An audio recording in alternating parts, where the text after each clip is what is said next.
So you're against the wall. You slide down until you're at least at 90 degrees or deep.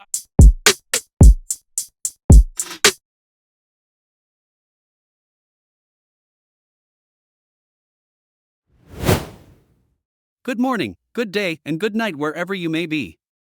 I'm going to share my favorite at-home exercises that will make a real difference in your ataxia or neurodegenerative journey, and you'll feel the improvement very soon.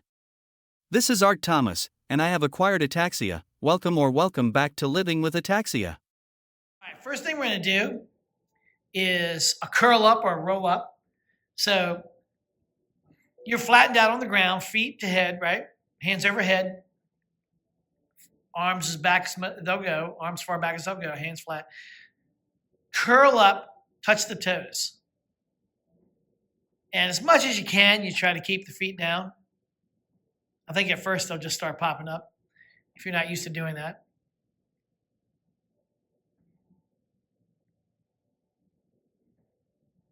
And every time, stretch back, hands overhead.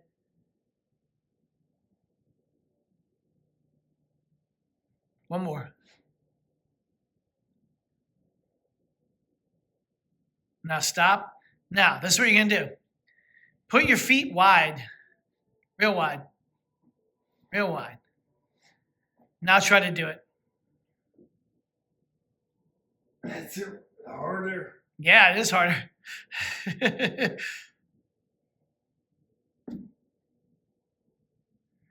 All right, now another variation. That's a second variation. No. Put the feet back wide. Now, try to curl up and go toward one foot, keeping it where it's at. Other side.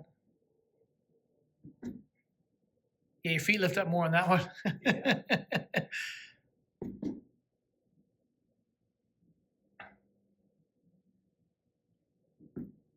Good, right there. All right, next thing we're going to do is like a modification of a yoga pose. You could probably do this with anything, with any move, with any yoga move, any exercise. But the reason they term it a yoga pose is because you get into one of the beginning or the extended position and you hold it. So what you're going to do is what they call down dog. They have up dog, down dog, where they move back and forth, and it loosens up the spine, the shoulders, the upper back, the hamstrings, but it's also working some of those areas too. So get in a push-up position, hands directly under your shoulders, feet about hip width apart.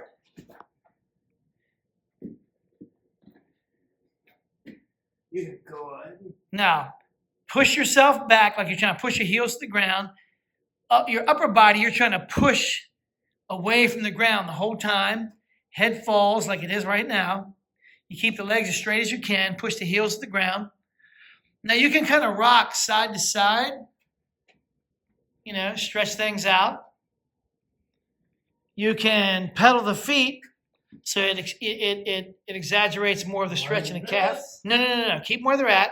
Push one to the ground. Kind of let the other one just go.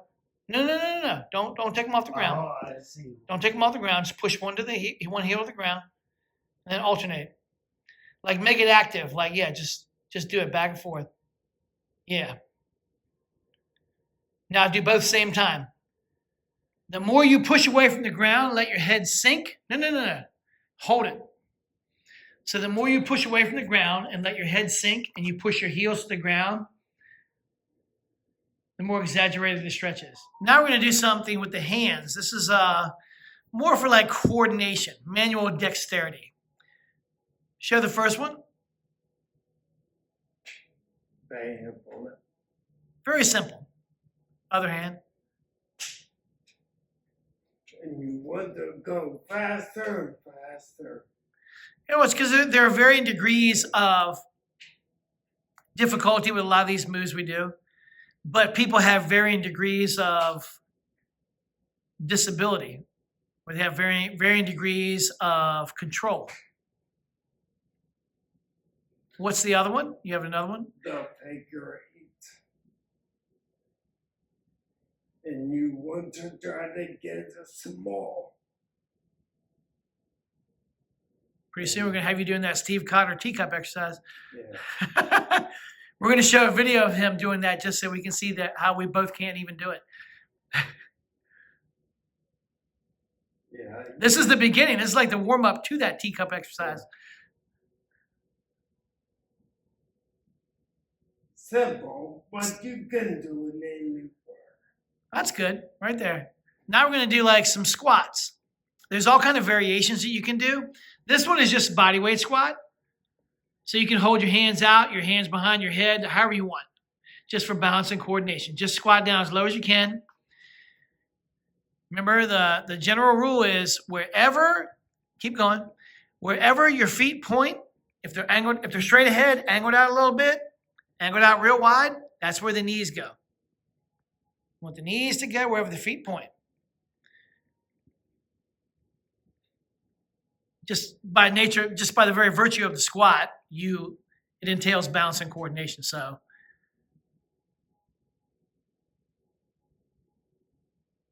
you can go pretty far with just your body weight. All right, now what I want you to do is one you always see people do, the wall sit, which is just you holding the bottom position of a squat. So you're against the wall. You slide down until you're at least at 90 degrees or deeper, and you hold it. Back up against the wall, head, everything. And you just hold that for a period of time. I like to count breaths because I don't always have something to time with. But if you have a timer, you can do that too. All right, that's good right there. All right, now we're going to show another variation where you can squat to something. Your balance and coordination might not be that good. Maybe you have an injury or you're really, really tight and you just want to practice balancing to a certain level. So we have a bench right here, but you can do it to a chair or whatever, stool.